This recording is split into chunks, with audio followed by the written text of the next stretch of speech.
Alors Marion, je voulais savoir pourquoi c'est une chance pour vous, au final, d'avoir fait ce film avec Léos et toute l'équipe. C'est une chance dans la vie d'un acteur, d'une actrice, de pouvoir raconter l'histoire d'un grand artiste comme Léos Carax, de pouvoir approcher et vivre et faire vivre des personnages et une histoire avec un poète, quelqu'un qui est si intense, si rare aussi, et dont j'aime le cinéma passionnément. Et en plus, il est peut-être pas étranger à votre vocation, enfin lui et d'autres, puisque vous étiez toute jeune quand vous avez vu ces premiers films. Effectivement, j'ai toujours d'ailleurs une grande admiration pour Juliette Binoche, et c'était voilà, le genre d'actrice qui incarne, d'actrice qui se donne complètement, que j'avais envie d'être. Et Les Amants du Pont-Neuf, ça a été déjà une aventure de suivre toutes les péripéties de ce film, d'avoir envie qu'il se fasse, d'avoir je me souviens d'avoir des images dans les magazines de cinéma que je lisais à l'époque, quand le film s'était arrêté, et puis des années après, il reprend. Enfin, il y avait quelque chose et même de sulfureux. On en a d'ailleurs raconté des choses qui n'étaient pas forcément authentiques, mais il y avait quelque chose de grandiose, en fait. Et puis de voir ce film, ces acteurs qui donnent tout, en fait, à un metteur en scène qui leur donne une partition exceptionnelle et unique. Donc, effectivement, Carax, quand j'étais jeune fille qui voulait devenir actrice, c'était quelqu'un d'important. Alors là, voilà, maintenant c'est votre tour avec ce magnifique Annette.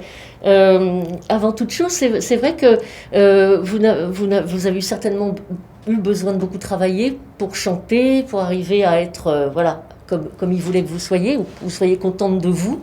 Mais au final, est-ce que vous avez aimé vous exprimer en chantant ? J'adore chanter. La musique accompagne ma vie. Sans elle, ce serait moins vibrant, je dirais. Et la particularité de ce film, c'est qu'on chante en live. Les chansons ne sont pas préenregistrées.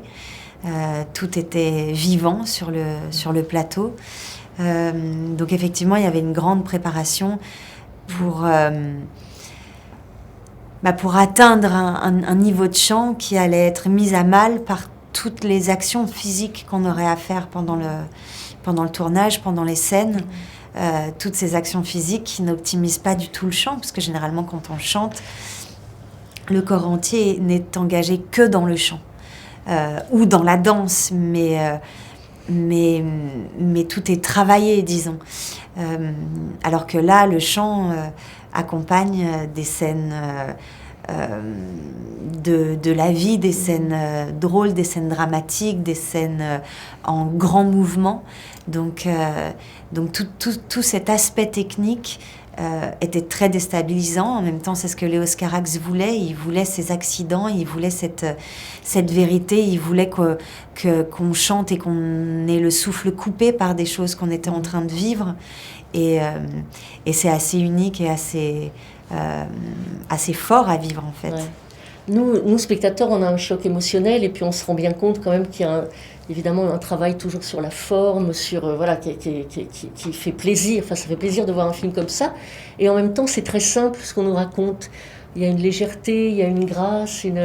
Est-ce que vous trouvez touchant, justement, dans ce cinéma qui est tout sauf lourd ou purement formel, ce cocktail entre la vérité des personnages, la douceur, la vérité des sentiments, et puis le côté voilà, très travaillé des décors. À aucun moment vous n'avez été écrasé par ça, au contraire. Non, en même temps, ce sont des personnages très complexes. Ce sont des personnages qui évoluent. Enfin, qui vivent des choses, qui les bouleversent, qui les font tomber, qui les font se relever, qui les font avoir tout un panel d'émotions et de vécus très intenses en fait. Il y a plusieurs thèmes abordés dans le film, il y a une richesse de ce côté-là aussi.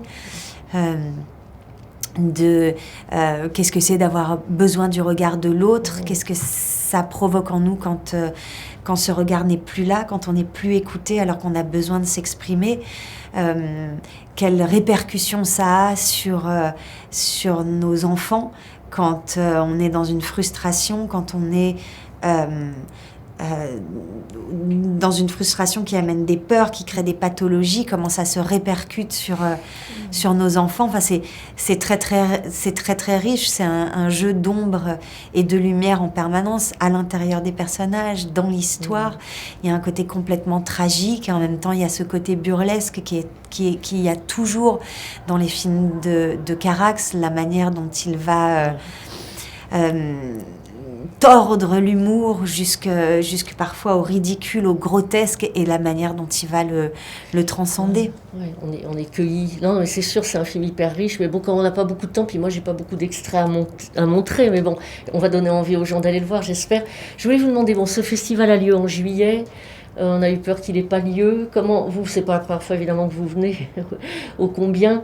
Mais est-ce que ce festival a une petite saveur particulière pour vous dans la mesure, voilà, où il n'y en a pas eu l'an dernier, où il va se passer dans des conditions un peu spéciales pour tout le monde.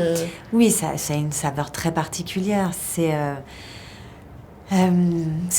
l'ouverture au cinéma, à cette diversité qui est célébrée au Festival de Cannes depuis tant d'années. Et puis c'est cette célébration, cette fête, toutes ces réalisatrices, ces réalisateurs qui ont attendu si longtemps pour montrer leurs films. Je ressens beaucoup de chance, beaucoup de joie de faire partie de cette fête. Et les contraintes sanitaires vous pèsent pas, enfin vont pas vous peser, c'est très bien organisé. On les a acceptées. Ouais. Enfin, on sait qu'il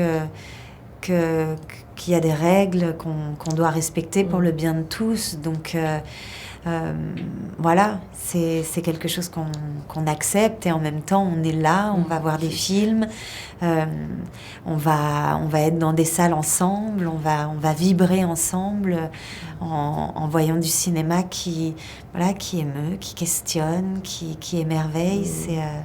C'est un grand moment. Eh ben merci.